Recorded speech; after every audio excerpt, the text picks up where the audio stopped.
Hi friends, మొన్ననే release అయిందిరా Nitin robin hood. ఏదో మారుతారు, ఏదో కొత్తగా సినిమా తీస్తారని చెప్పేసి పోతే సంతృప్తి లేదు.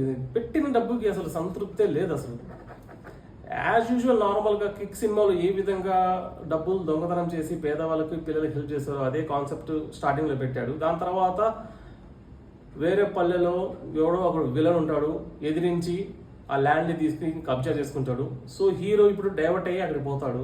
సెకండ్ హాఫ్లో అక్కడ ఇదే మిక్స్ మసాలా ఫామ్లో నడుస్తాను తప్ప మన తెలుగు మూవీస్ ఎందుకు ఇలా తీస్తానో నాకు అర్థం లేదు. కాన్సెప్ట్ లేదు, ఒక కొత్తదనం లేదు, అదే రొటీన్ నార్మల్గా యాజ్ యూజువల్ ఎండ్లో అరే అవునా ఇదే నా ట్విస్ట్, ఇలాగే నా ట్విస్ట్.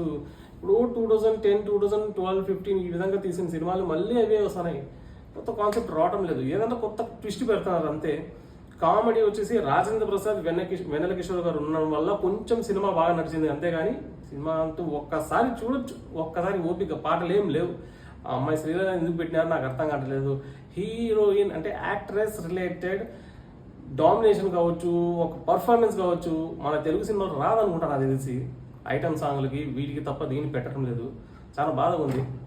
ఏం లేదంతా హీరో నెరవేట్ చేయడం. అసలు రాబిన్ హుడ్ అంటే ఏంటి, రాబిన్ హుడ్ అంటే ఎవరు, అది లాస్ట్ ఏదో పెద్ద మహాత్మా గాంధీ టైప్లో రివీల్ చేశారు.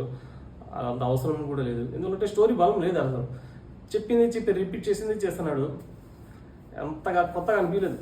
ఏదో చూడాలనుకుంటే ఒకసారి టైం పాస్ ఫ్రెండ్స్తో పాటు బాగా నవ్వుకోవాలనుకుంటే రాజేంద్ర ప్రసాద్, వెన్నెల కిషోర్ కామెడీతో చూడొచ్చు ఒకసారి, అంతేగాని అంత పెద్ద బలమైన సినిమా ఏం కాదు. Sorry, signing off the goat reviews.